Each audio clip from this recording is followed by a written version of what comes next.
Hello दोस्तों, स्वागत है आप सभी का इंस्पायर साइंस क्लास के इस यूट्यूब चैनल पर। दोस्तों आज हम स्टार्ट करेंगे क्लास 12 के फिजिक्स के चैप्टर नंबर 1 को, और इसमें महत्वपूर्ण जो है इसका जो कंसेप्ट है आवेश को स्टार्ट करेंगे आज। तो आइए शुरू करते हैं आज अपने एक सबसे महत्वपूर्ण चैप्टर को, जो कि है विद्युत आवेश एवं विद्युत क्षेत्र। और इस पाठ को पढ़ने से पहले हमें ये जानना होगा कि आवेश क्या होता है। तो आज की जो क्लास होगी ये बिल्कुल आप आवेश के बारे में आप बिल्कुल जान जाएंगे कि आवेश क्या होता है। और इसके साथ जो भी प्रश्न बनने वाले होते हैं एग्ज़ाम में, हम आपको बता दें कि आप अगर 12th में हैं या नीट एग्ज़ाम की भी अगर आप तैयारी कर रहे हैं या जेईई एग्ज़ाम की भी आप तैयारी कर रहे हैं, तो भी आपके लिए ये क्लास बेहद महत्वपूर्ण होने वाली है। क्योंकि यहाँ पे हम हर एक कंसेप्ट को बिल्कुल A to Z उससे बनने वाले प्रश्नों से आपको परिचित कराएंगे। तो आप बिल्कुल बने रहिए मेरे साथ। तो आइए शुरू करते हैं आवेश यानी कि चार्ज के बारे में। आवेश को जानेंगे, चार्ज को जानेंगे। ठीक है, क्या होता है आवेश? सबसे पहली चीज़ यहाँ पर लिखने का काम कम करेंगे, समझाएंगे ज़्यादा आपको। ठीक है, आप सिर्फ समझिए चीज़ों को। क्या है आवेश? देखिए, जनरली आप जानते हैं कि आवेश पर प्लस या माइनस चार्ज होता है, तब जानते हैं। सिर्फ हम प्लस चार्ज को लेकर के आपको कुछ एक्सपेरिमेंट करके सिखाते हैं। एक आपके पास में कोई चार्ज है, इसको हमने एक ऐसे स्थान पर रख दिया।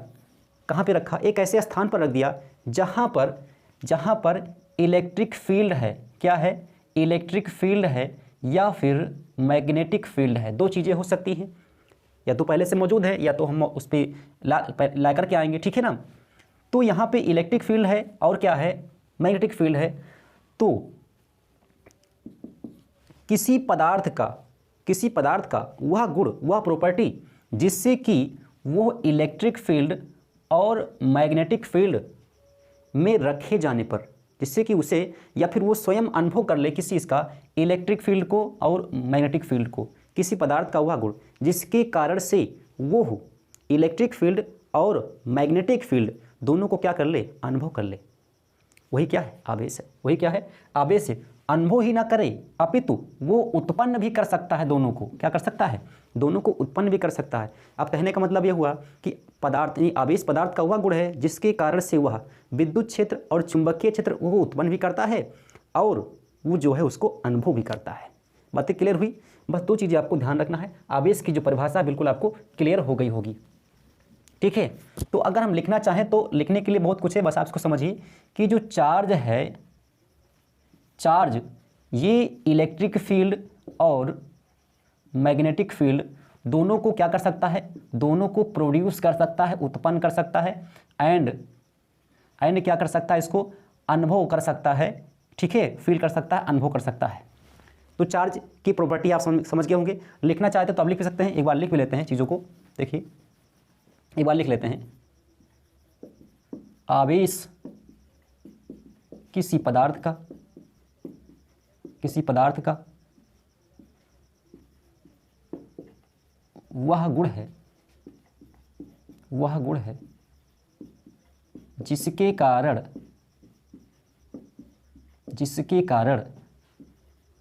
वह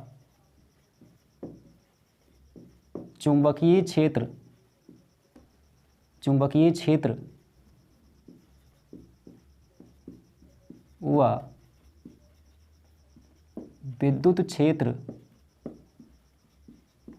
उत्पन्न करता है या अनुभव करता है। क्या करता है? उत्पन्न करता है या फिर अनुभव करता है। किसको? चुंबकीय क्षेत्र को और विद्युत क्षेत्र को। दो बातें आपको यहाँ पे ध्यान रखना है, दो चीज़ें आपको यहाँ पे ध्यान रखना है। पहला सवाल तो ये, हालांकि ये कभी पूछता नहीं है। दूसरे सवाल पे आते हैं जो कि हमारा इंपॉर्टेंट होगा। ठीक है, दूसरे सवाल पे आते हैं, अगले पॉइंट पे आते हैं जो कि इंपॉर्टेंट रहेगा।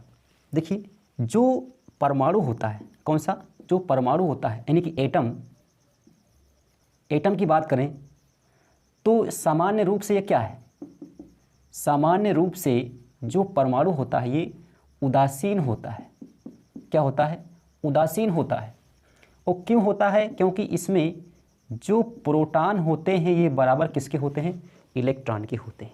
ठीक है, प्रोटॉन किसके बराबर होते हैं? इलेक्ट्रॉन के बराबर होते हैं। अच्छा, जो प्रोटॉन है और जो इलेक्ट्रॉन है, यही कारण है किसी भी पदार्थ में आवेश के उत्पन्न होने का। प्रोटॉन और इलेक्ट्रॉन। अब अगर हम बात करें तीसरे पॉइंट पे, इलेक्ट्रॉन पर आवेश तो कितना होता है, -1.6 इंटू 10⁻⁻19 कूलम। ठीक है। और अगर हम अगले पॉइंट की बात करें कि प्रोटॉन पर आवेश कितना होता है, तो आप बिल्कुल सीधा बताएंगे +1.6 इंटू 10⁻⁻19 कूलम। ठीक है, तुरंत आप इतना बताएंगे। उसके बाद अगर आपसे पूछ लें कि आवेश का मात्रक क्या होता है, तो आवेश के मात्रक को हम बताएंगे तुरंत क्या, ध्यान रखिएगा, ये इंपॉर्टेंट रहेगा। एक मात्रक तो इसका होता है क्या, कूलाम होता है, जिसको सी से लिखते हैं। किसे लिखते हैं, सी से। और यही हमारा जो है एसआई मात्रक होता है। एक मात्रक इसका होता है दूसरा स्थैत कूलाम। क्या होता है, स्थैत कूलाम होता है, जो कि सीजीएस मात्रक है। क्या है, सीजीएस यूनिट है। इसका एक यूनिट आपको हम और दिखाते हैं, पूछा गया है एग्जाम में, जो कि है एब कूलाम। क्या है, एब कूलाम है। ठीक है, एब कूलाम है। और ये छोटा मात्रक है। क्या है, ये छोटा मात्रक है। इसके अतिरिक्त आप देखते हैं कि माइक्रो कूलाम होता है, यानी मिली कूलाम है ये, इसे देख लीजिएगा, मिली कूलाम तथा माइक्रो कूलाम भी आपने देखा होगा। एक चीज़ यहाँ पर समझिएगा कि अगर जब भी हम मिली कूलाम की बात करें, तो एक कूलाम को अगर हम इसको व्यक्त करना चाहें कूलाम में, तो 10⁻³ कूलाम होगा। और माइक्रो कूलाम को व्यक्त करें तो 10⁻⁻6 कूलाम होगा। अच्छा, इसके अतिरिक्त और समझिए एक चीज़ कि एक कूलाम बराबर होता है 3 × 10⁹ स्थैत कूलाम।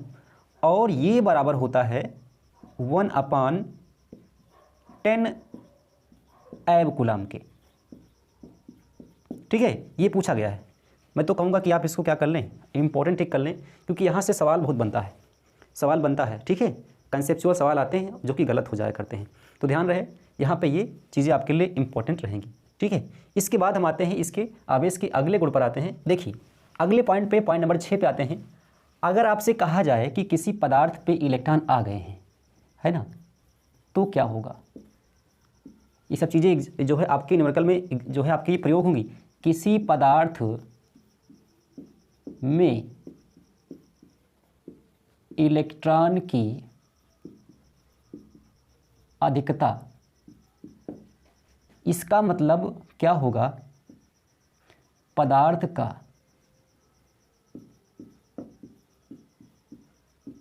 का द्रव्यमान बढ़ेगा। ठीक है, पदार्थ का द्रव्यमान क्या होगा, बढ़ जाएगा। लेकिन इसके विपरीत अगर आप देखें, किसी पदार्थ से इलेक्ट्रॉन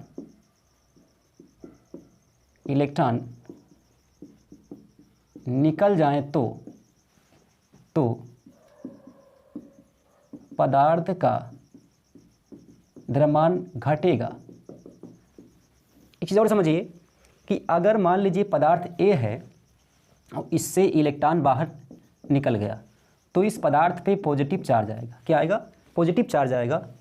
अगर कोई पदार्थ बी है, इसने इलेक्ट्रॉन को ले लिया है, तो इस पे चार्ज नेगेटिव का आएगा। इतनी बात क्लियर हुई। नेगेटिव आवेश किसी भी पदार्थ पर या किसी भी रसायन यौगिक पे दिखाता है, किसी भी धातु पे दिखाता है, तो इसका मतलब उसने क्या किया है, इलेक्ट्रॉन को एब्जॉर्ब लिया है, मतलब कि अपने पास ले लिया है। हालांकि अधातुएं होती हैं जो आपका इलेक्ट्रॉन अपने तरफ खींचती हैं और धातुएं हमेशा त्यागती हैं। ठीक है, ये बातें क्लियर हुई। अगले पॉइंट पे आते हैं और उसको समझते हैं। इसको मिटा दें थोड़ा सा। देखिए, 8 नंबर पॉइंट कहता है कि समान आवेश एक दूसरे को प्रतिकर्षित करते हैं। क्या करते हैं,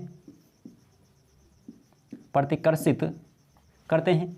जैसे देखिएगा, एक प्लस आवेश और दूसरा भी प्लस आवेश है, तो क्या करेंगे, एक दूसरे को क्या करेंगे, प्रतिकर्षित करेंगे, दूर भगाएंगे। ठीक है। अगर विपरीत आवेश हैं, 9 पॉइंट में आइए, विपरीत आवेश एक दूसरे को क्या करेंगे, आकर्षित करेंगे, आकर्षित करते हैं। देखिए एक यहाँ प्लस है, दूसरा माइनस है, तो क्या होगा, आकर्षण का यहाँ पे बल लगेगा। ठीक है। इस तरह से ये आपके अगले पॉइंट हुए। एक एक पॉइंट इंपॉर्टेंट है, आसान लगता है लेकिन ये एग्जाम के टाइम आप भूल जाते हैं। 10 नंबर पे आते हैं और इसको समझने के लिए देखिए, आवेश जो होता है, आवेश स्थानांतरीय है। क्या है, स्थानांतरीय है। इसका मतलब ये हुआ कि आवेश का हम स्थानांतरण कर सकते हैं, स्थानांतरण कर सकते हैं। कैसे करेंगे, कोई पदार्थ ए है और पदार्थ ए से बी तक हम किसी भी इलेक्ट्रॉन को, मान लीजिए ये हमारा जो है धातु है, ऐसे देखिए मान लीजिए सोडियम था, इसने एक इलेक्ट्रॉन को त्याग दिया और ये इलेक्ट्रॉन किसी ने ले लिया, मान लीजिए कि क्लोरीन ने ले लिया, तो देखिएगा आवेश यहाँ से कहाँ चला गया, इलेक्ट्रॉन कहाँ चला गया, यहाँ चला गया। उसके बावजूद अगर आपके पास कोई सर्किट है, मान लीजिए आपने कोई सर्किट बनाया, इसमें आपने क्या किया, एक बल्ब लगा दिया और यहाँ से एक बैटरी लगा दिया और यहाँ से आपने करंट को फ्लो किया, तो देखिए इलेक्ट्रॉन यहाँ से क्या करेंगे, दोनों और दो बैटरी के दोनों सिरों पर ये आपके क्या होंगे, गमन करेंगे। ठीक है, बात क्लियर हुई। उसके बाद आप जानते हैं कि इलेक्ट्रॉन जो होते हैं उससे संबंधित जो आपका आवेश होता है ये संरक्षित होता है। क्या होता है, संरक्षित होता है। अगले पॉइंट पे आएंगे तो आप लिखेंगे कि आवेश संरक्षित होता है। क्या होता है, संरक्षित होता है। इसका मतलब ये हुआ कि ना तो नष्ट होगा, ना तो नष्ट होगा और ना ही उत्पन्न होगा। ठीक है ना, थोड़ा फास्ट कर रहे हैं आप, समझिए, सिर्फ लिखने की ज़रूरत हो तो लिखिए, ना सिर्फ समझिए सिर्फ इसको। आवेश को ना तो उत्पन्न करेंगे और ना ही उसको नष्ट कर सकते हैं, कंजर्व है वो। ठीक है ना, बात क्लियर हुई। उसके बाद देखिएगा, आवेश का क्वांटीकरण संभव है। इम्पॉर्टेंट है ये, सवाल आता है इस पर। ठीक है, इसका मतलब ये हुआ कि जो आवेश के जो कण हैं, क्योंकि आप जानते हैं कि इलेक्ट्रॉन पे आवेश 1.6 10 की पावर कितना, -19 कूलाम होता है। ऐसे बहुत सारे आवेश, जैसे मान लीजिए यहाँ पर पड़े हुए हैं, देखिए ऐसे पड़े हुए हैं, कहीं पर निगेटिव भी है, कहीं पर पॉजिटिव भी है। इन सभी आवेशों को हम इकट्ठा कर सकते हैं। ठीक है, और इकट्ठा करने के लिए कहा गया कि जो फार्मूला होगा Q ± N × E होगा, और जहाँ पे N क्या है, नंबर ऑफ इलेक्ट्रॉन्स हैं। क्या है, अनंत तक कुछ भी हो सकता है, नंबर ऑफ इलेक्ट्रॉन्स हैं। ठीक है, इस तरह से आप इनको क्या कर सकते हैं, क्वांटीकृत भी कर सकते हैं। ध्यान रखिएगा, क्वांटीकृत करते समय आप ध्यान रखना, नोट करके इस पॉइंट को नोट कर देते हैं। अगर आवेशों को लिख लीजिएगा, जोड़ते समय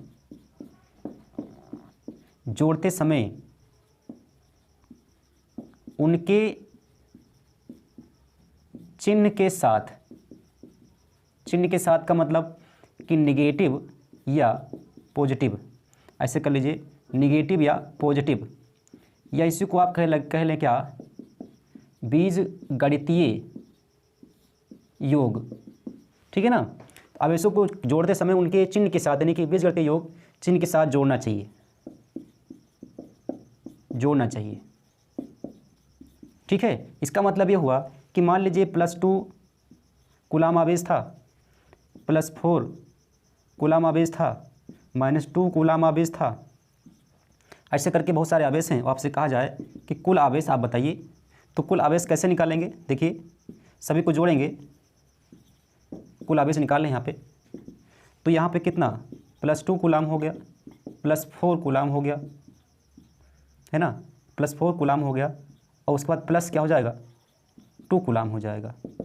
ठीक है, तो आप बताइए कि ये कितना हो जाएगा, 2 और 4 कितना 6 कूलाम और -2 कूलाम और कितना आ जाएगा 4 कूलाम आवेश आपका यहाँ पे आ जाएगा।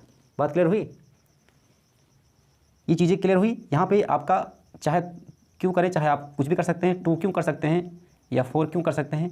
हमने C लिखा क्योंकि इसका मात्रक होता है, ठीक है।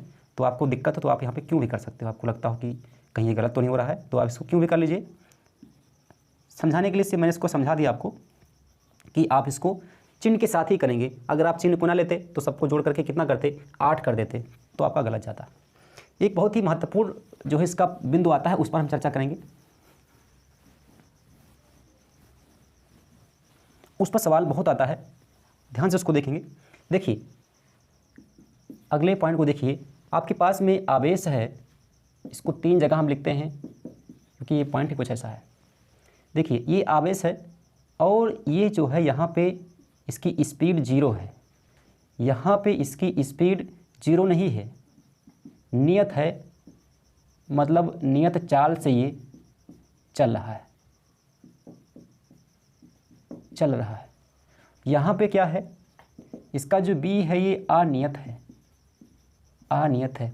कहने का मतलब कि एक्सीलरेटेड इसका जो स्पीड है वो कैसी है, घट रही है, बढ़ रही है, घट रही है, बढ़ रही है।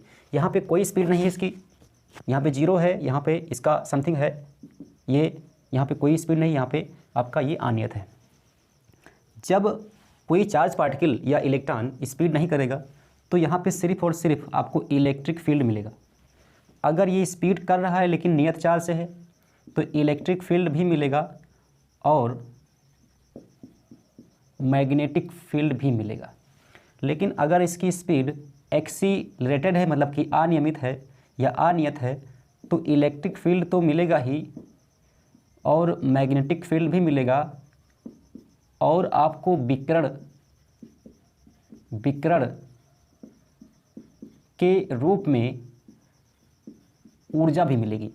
ये पॉइंट मोस्ट इम्पॉर्टेंट, इसको टिक कर लीजिएगा क्योंकि यहाँ से सवाल यूपी बोर्ड में कई बार आया है, नीट में आया है, जेईई में आया है, कई बार सवाल यहाँ से आया है, ठीक है। तो ये सबसे मोस्ट इम्पॉर्टेंट रहा है, ठीक है। उसके बाद अगर आपसे पूछे अगले पॉइंट में कि जो आवेश का वितरण है, आवेश का वितरण कैसे होता है, तो किसी भी पदार्थ, अब पदार्थ आपका गोला हो सकता है, चाहे ठोस हो चाहे खोखला हो, ठोस हो चाहे खोखला हो, दोनों में ये सतह पर ही रहेगा। कहाँ रहेगा, सतह पर ही रहेगा। यानी कि आवेश हमेशा कहाँ रहता है, सरफेस पे रहेगा। आवेश जो है हमेशा सतह पर ही टिकेगा, उसके अंदर नहीं जाएगा, ठीक है। ये इसका वितरण हो गया और ये 2 तरह से होता है, ध्यान रखिएगा, ये 2 तरह से होता है, सतत और असतत। तो सतत और असतत के बारे में आगे आप पढ़ेंगे, जिसमें रेखीय आवेश घनत्व, आपका आयतन आवेश घनत्व और पृष्ठीय आवेश घनत्व होगा, उसको अगले टॉपिक में देखेंगे, ठीक है। तो ये जो है कुछ विशेष महत्वपूर्ण जो है इसके आवेश के बिंदु थे, पॉइंट थे, जिससे आपको हमने परिचित कराया, ठीक है। तो आज यहीं तक, इसके बाद मिलते हैं नेक्स्ट वीडियो में। आवेश के बाद हम पढ़ेंगे कूलाम का नियम और फिर पढ़ेंगे electric field due two point charge, फिर हम डायपोल पढ़ेंगे और फिर डायपोल से फिर देखेंगे क्या, इलेक्ट्रिक फील्ड को देखेंगे। तो आप बने रहिए मेरे साथ, और हमने जब स्टार्ट किया है तो इसको ख़त्म भी करेंगे, ठीक है। और प्लीज़ यदि आप इस चैनल पर नए हैं तो इसको सब्सक्राइब कर लीजिए, जिससे कि आपको ये वीडियो मिलती रहे टाइम पर, ठीक है। ठीक है, तो मिलते हैं अगली क्लास में, धन्यवाद।